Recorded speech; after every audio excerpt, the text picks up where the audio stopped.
how are you doing? I'm great, thank you. You look so good. Thank you. Really, really good. The glory.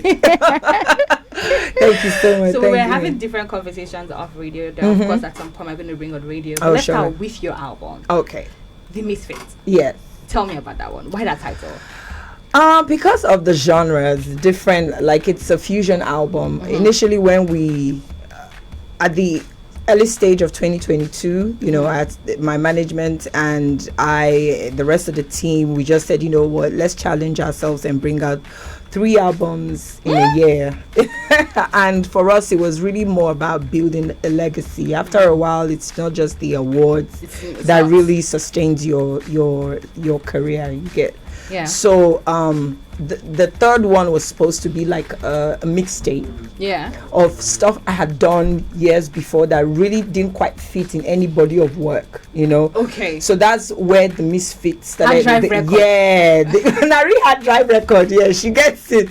So it went from a mixtape to something like a playlist, you know. And then we just thought, then we now started new producers. We drop beats for us. We was like, we'll add this one.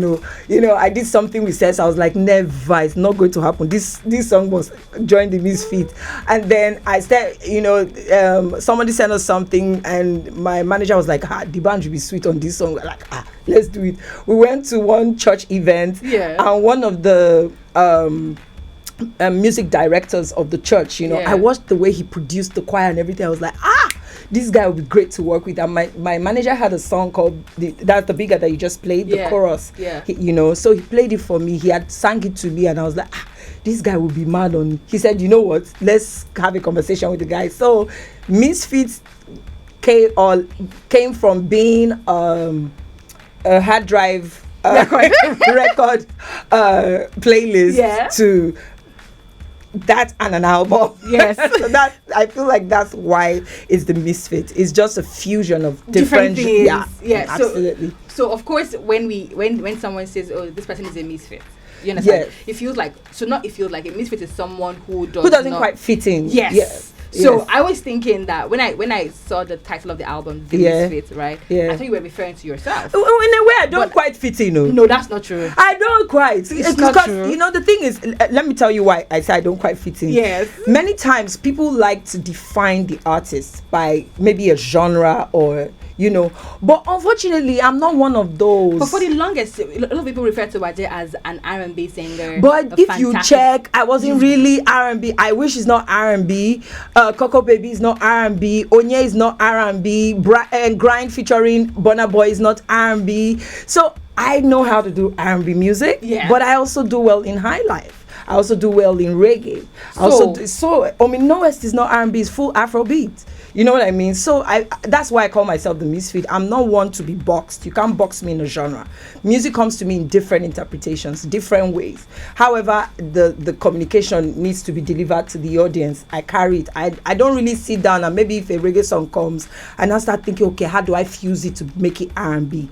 I literally just do it the way it came to me. But do you think that, you know, the course of your career, you've probably done more R&B music than every other genre of music? So that's why people, and also at the beginning of your career, more R&B songs. At the beginning of my career, for a minute, made a lot of people. That song. You see that song? That's my fave. Yeah. So it's like, can I be? Yes. That's my fave. Then the video. Yes. You on that staircase.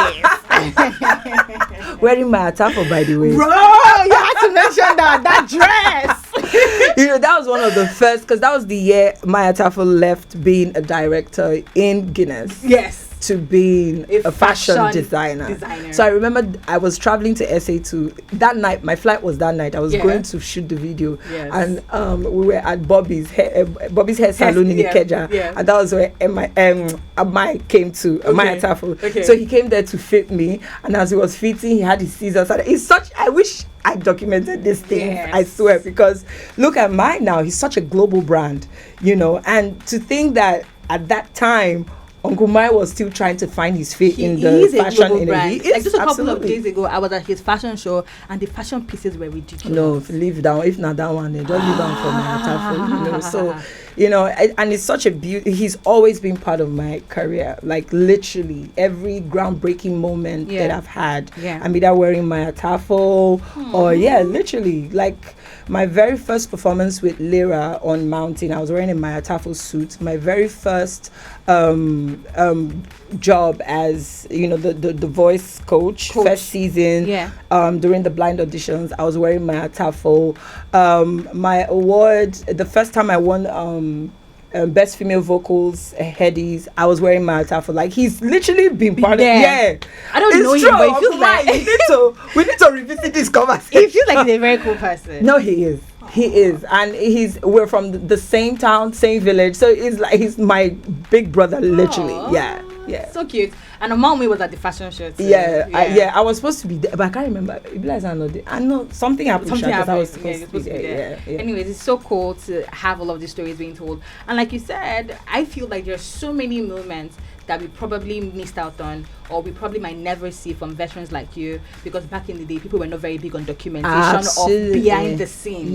Not just the music and the music videos, but how those music videos or how the music came together. And not even just our brands, in terms of following the journey of the industry, right? You see people come up with their own story based on their opinions and their perspective, but not necessarily the truth, because you really can't get everyone's story in one box. But if it was one of the reasons why I'm such a huge believer of music and the longevity of it, it's because of the Hollywood story. You know, back in the days, I would sit in my living room watching, you know, stories of artists and stories, and so I knew that, you know, even if you have like 3 years of great, and you have 2 years of not great, it's part of your story. You don't just pack up and say, since that's done, then maybe this place is not for me. It's for you. It's a job.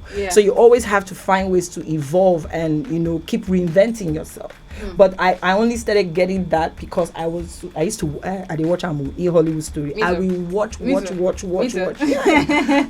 even in terms of how I carried myself, and, you know, the first time I started losing weight, you know, not to say I'm body shaming anyone, but the first time I started taking care of myself as a brand was in 2013, and that was because I would sit in my living room and I'll watch.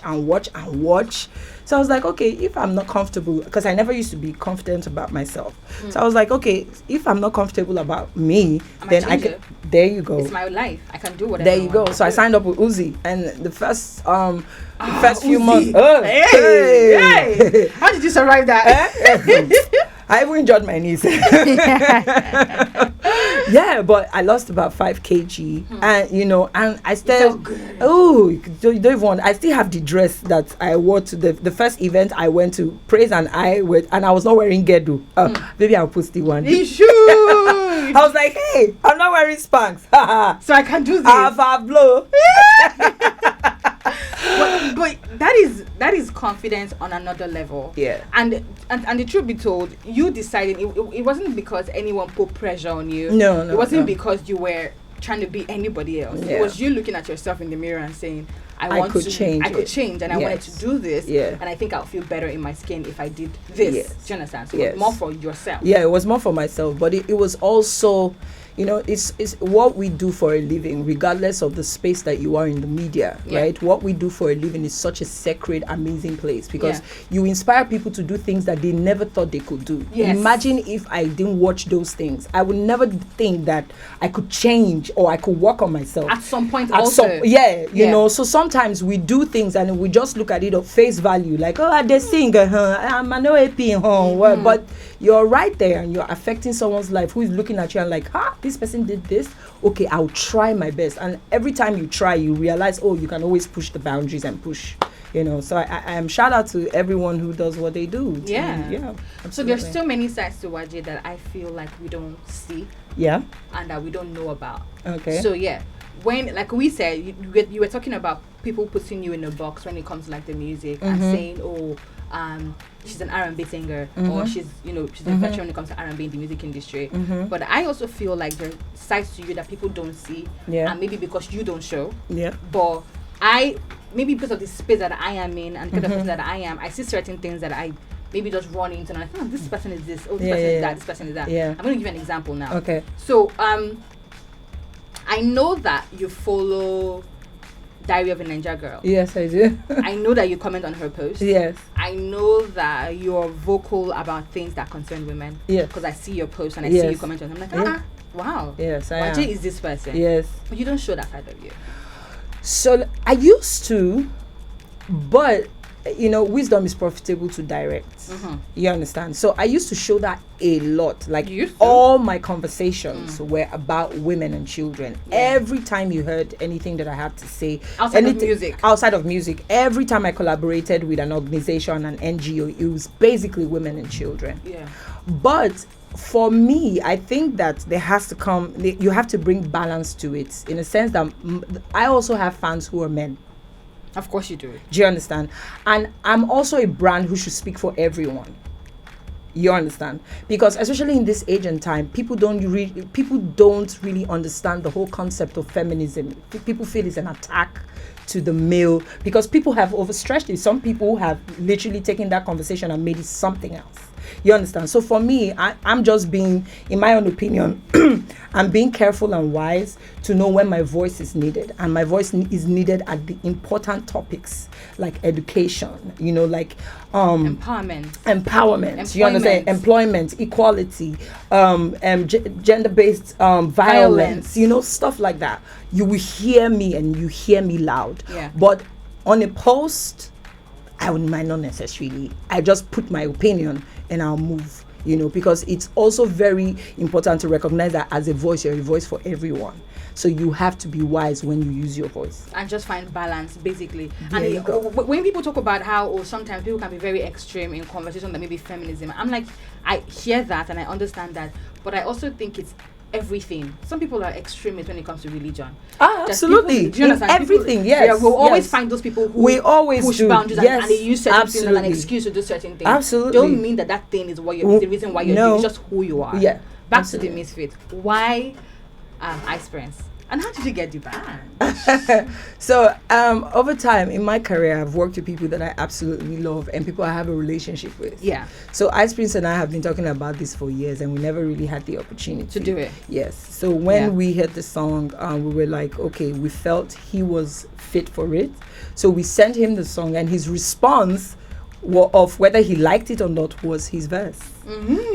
So I'm grateful that he came on board. And with the Banjis when you listen to we didn't have anything yet. When we heard the beats initially, my manager was like, the banjo. And the banjo is a very interesting human being. Very interesting human being. So, I have a relationship with him as well. So I just thought, call him. Don't wait, let's not do manager, your team will talk to my people will talk to him. Yes. So I buzzed him and he was like, we're in Ikoyi. I just got into Lagos now. So we just drove to Ikoyi. And then his songwriter, his brothers, his artist, himself, everybody was there. And we just made it a party and we started writing. Song sounds like a party. Yes. We started, as a matter of fact, Timaya walked in to pick him for them to go to another party. And Timaya heard the song and started singing, Oroma, come here, Oroma. So we're like, that's where we got the... that was from Timaya. Yeah. Do you know, I told Timaya the other day, and he was like, me, I don't even remember. I said no.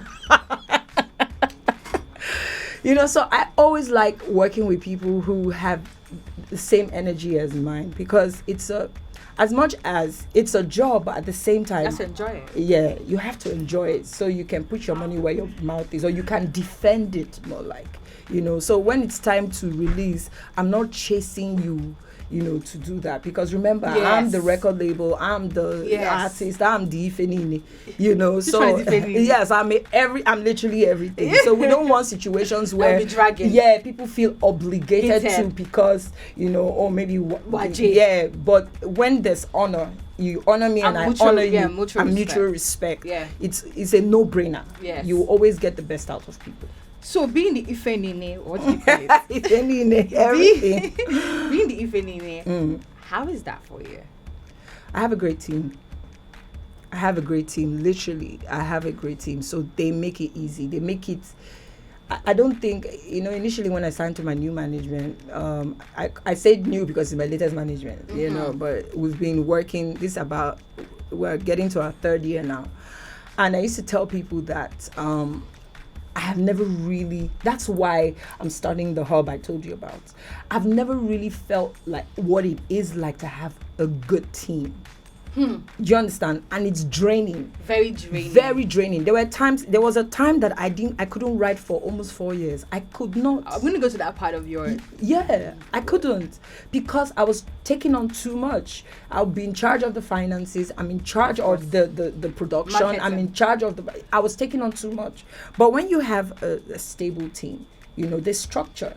So there's delegation. Everybody brings what they bring to the table. So you can be the creative that you are. So I feel that that's what I've been enjoying. So it makes it easy to do more things and add on more. An independent artist. No, there's no pressure for me to sign to a label. Yeah. Except maybe it's a global thing, and it's more like a distribution type of deal. Yeah. That's what I would look for rather than signing me like 360 deal. Yeah. And that's the only reason why I can say that now is because there's proper structure in the business. So the time where we got WAJE doing, not dropping music or we're not seeing WAJE, I just couldn't. I just couldn't, because everything was disorganized, So you when you remember, when you're self-aware and you now remember that you have to go to the studio, you go to the studio. And then you're drain, and you have to keep up with other things. Don't forget you have a personal life. Yeah, exactly. Do you understand? And, because this is what feeds, this is your job. Yeah. So, but there are also other facets to the brand. There are other things that, sustains the brand outside the music. So you have to give time. Those things. Yeah. Yep. So it just seemed like it was chaotic. People didn't see that part. But I saw it because I knew what I was capable of doing, what the brand was capable of doing. Yeah. But we just couldn't do it because we were disorganized, So the first thing we did as a team was when we started working with the new team, we're like, okay, what do we need out, And Test Management, because I'm signed to Test, and Test is a management company, and they went out, and Alex went out, and started having conversations with people like, okay, so WAJE, what do you think? You want WAJE to do now or be now. And the conversation was, okay, the content, but also we feel like she's failed to carry her fans along. Yeah. There's a disconnect. Absolutely. So we went back to the drawing board and we started working that, and we started with Hot Seasons, and we started those conversations again, having conversations with my fans. I used to have a WhatsApp group for my fans. Wow. All that we had kept because it was just too much. So now we've gotten back to being in the conversation with the fans, because truly, I believe that the fan experience is what leaves you what gives you longevity. She is definitely the fan artist is nothing without the fan. Absolutely. So if you lose your fans, you've lost the whole point of what you're doing. Yes, I agree. 100%. And so my new team kind of brought that balance, and that's why I'm able to be the Ifenini because there's so much more. In my car right now, we have glasses that I saw that. I was wondering. Yeah. So in my head, when I was having a conversation with you, and I thought maybe you're just a sunglasses person. With all those glasses. And that's just one pack you saw. And I'm just like, okay. No, so that's the thing. So that's what a balanced team brings to the table. Okay, so what's that about? So my merch is coming out this year. So what you saw at the samples, with the logos so and everything. Good. Oh yeah, they're actually very good. Colorful. Yeah, they're actually good. I wore one this morning. I left it in the car, but I wore one this morning.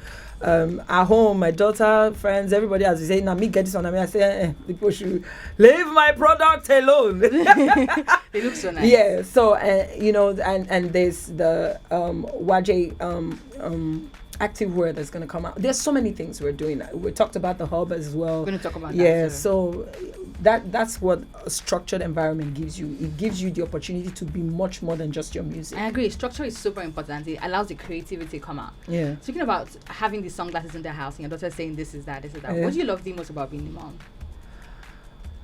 What do I love most about being a mom? That's a tough question right now. She said right now. Right now. Is it like this? She's there. No. So let me answer that. I think right now, talk based on right now. What I love about being a mom right now is that I have a body. She's my daughter, but she's my guy. I can't explain it. She's my guy. Guy. Let me put it that way. Like literally my guy. Yeah. You know, you need to see us having conversations. As the other day, she was warning me because she said I had promised her a Christmas gift.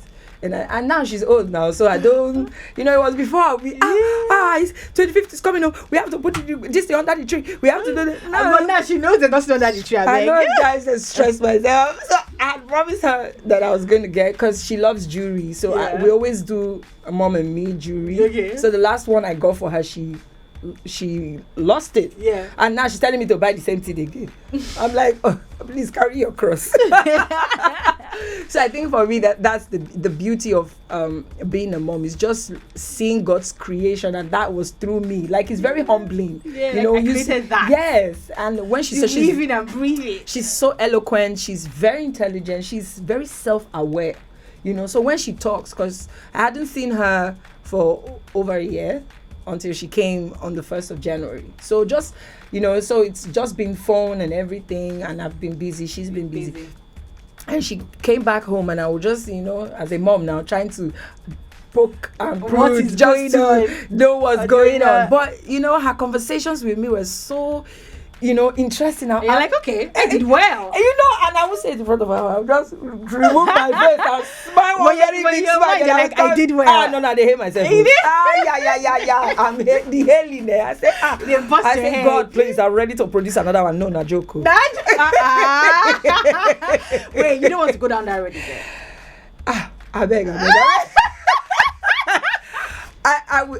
So I have many children around me. Yes. I have babies. Yes. My nieces, they live with me. A lot of these things you create are your babies. Exactly. Your art, your sunglasses, so many things. Yes. They're your babies.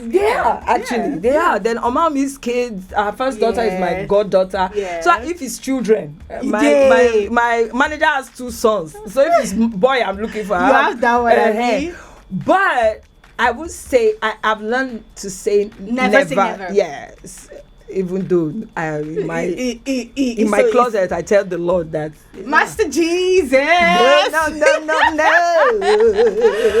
I might adopt though. You might. I don't know. You don't know. Yes. Let's just leave that one. Yes. Okay. But I love children. That's the thing. I love children around me. Mm-hmm. I take them in doses. But I love really in doses. That one is super important. But I love them around me. So I think that's that. So now all these things that you're working on, and you say you're already back in the studio recording music. Yeah. Now for the Misfits, if you listen to the album, if you haven't listened to the body of work, you should go listen to the body of work. Please. It's called The Misfits, and she's got a couple of people on it. Yeah. And songs that you would like and that would relate to you in different ways. Absolutely. And if you listen to that body of work, I can tell the theme of that body of work. You're not trying to be an R&B superstar. You're just trying to be WAJE and just give us flesh and blood. Reveal that to you, sweetheart. Because I listen to the album, so I'm like, okay, I get it. I get what she's trying to do here. Yeah. Do you sometimes feel like, because of the time that we're in and the way the sound has evolved, you also feel need to give us all of those sounds? Because I could tell that in that music, you're trying to be more up-tempo,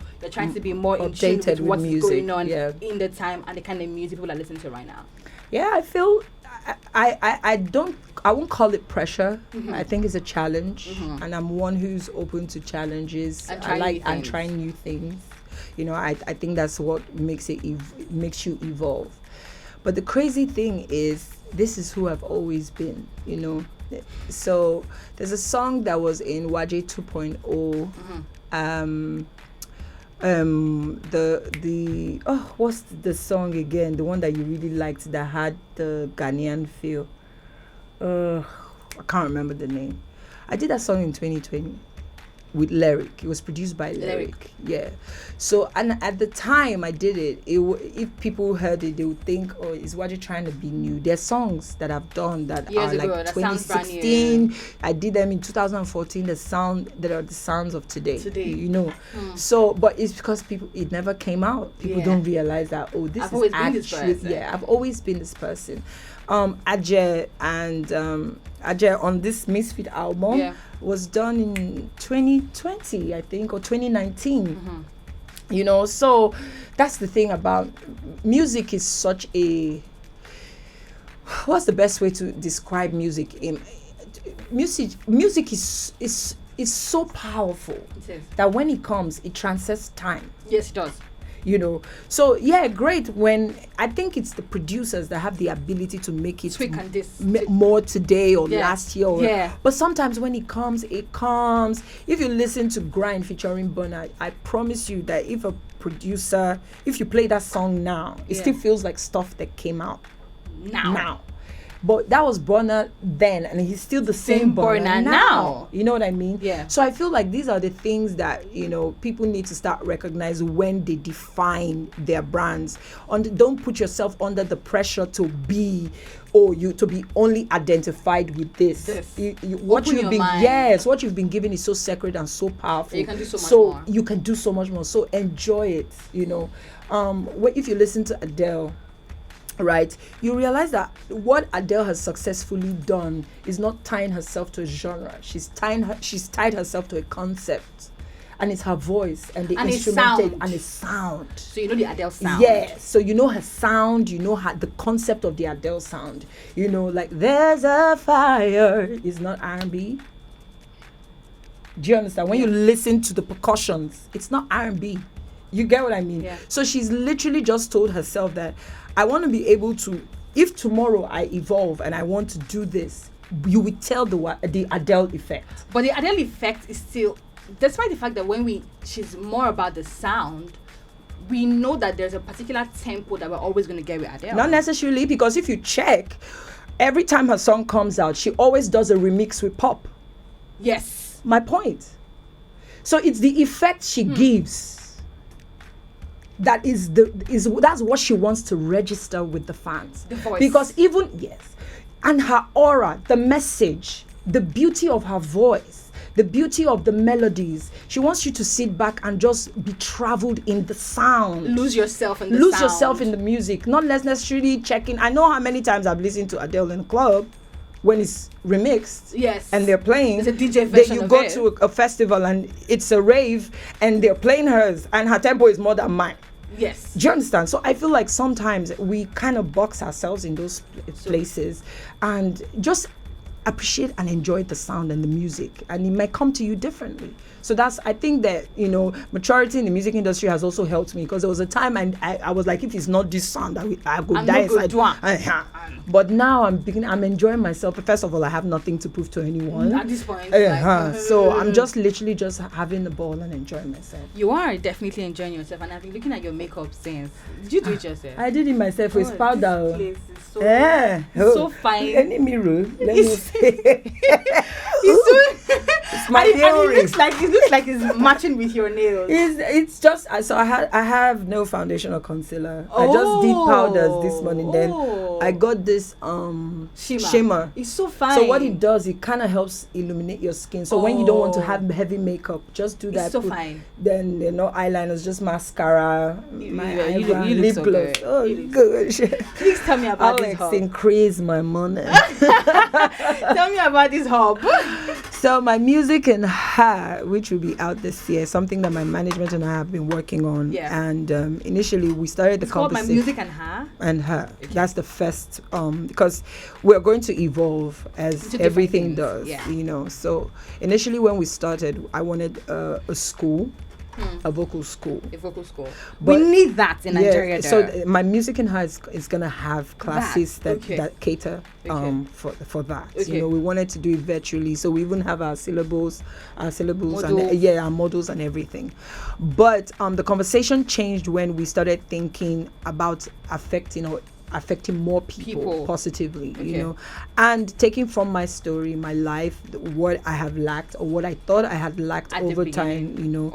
Management was something that was really tough for me. I was signed to a record label for almost a decade and really didn't have much to show for it. So I understand what it's like to be a struggling artist, and I'm still here, still relevant, still making money, still doing that. The music. So I feel like one of the things that young people lack today say is that foundation, you know, the foundation to build your character, to sustain you through the years of your career. You don't want to start a career that's going to last for only 5 years. You don't want to be a one-hit wonder. In this TikTok era, yes, it's very possible. It's possible. And it's very popular now. Yeah. But there's always a way to beat it. Yes. You get what I mean? So that's what my music and her provides. It's just a safe space for young creatives, whether you're a DJ, female DJ. I'm starting with the girls first because the ratio, the disparity is a lot. And that is on period. Yes, I'm starting with my girls first. So whether you're a DJ or you're a sound engineer or you're a producer or you're a female vocalist or you're just even a stage manager, you know, like I just want a safe space for young women to come sit down and get the foundation they need. And then we hopefully will be collaborating with big corporates, you know, in the music space, media corporates in the music space, so that our students, you know, can get like an internship with these companies. And upon graduation. Yes, upon graduation. Shout out to you, WAJE, for doing that. Thank you very much. I really feel like this conversation can go on and on for hours and not end. You just feel like there's so much to talk about. So such a very, very good conversation. Thank you for stopping by. And thank you for asking me great questions. Thank you for not asking me, so when did you start?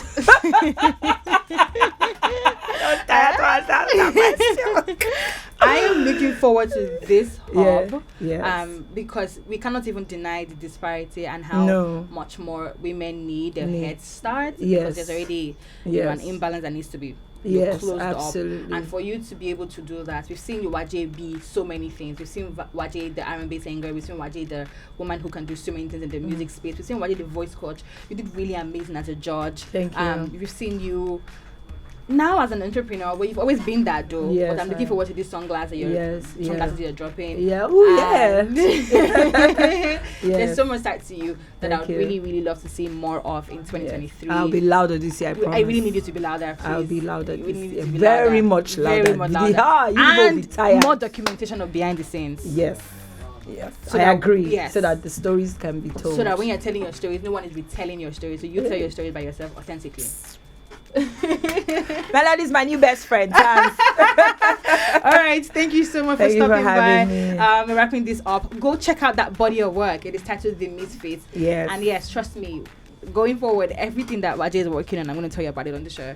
Let you know about it. This one that I'm playing next is titled Show Me Something. My favorite song on that body of work, I have to tell you, is Controller. Really? Love it. Wow, it's so you see why. Love it. That's my favorite song. It's such a misfit. Like, it's crazy. Somebody will tell me, oh, this is my favorite song. I'll be looking at it like, I really like Controller. Are you serious? That's when I was bopping to on my way here. Oh, wow. Yes. Anyways, Show Me Something is playing next on your number one lifestyle station. This is 61051. My name is Melody, and I just had a conversation with the legend, WAJE. Thank you, guys. Thank you for having me.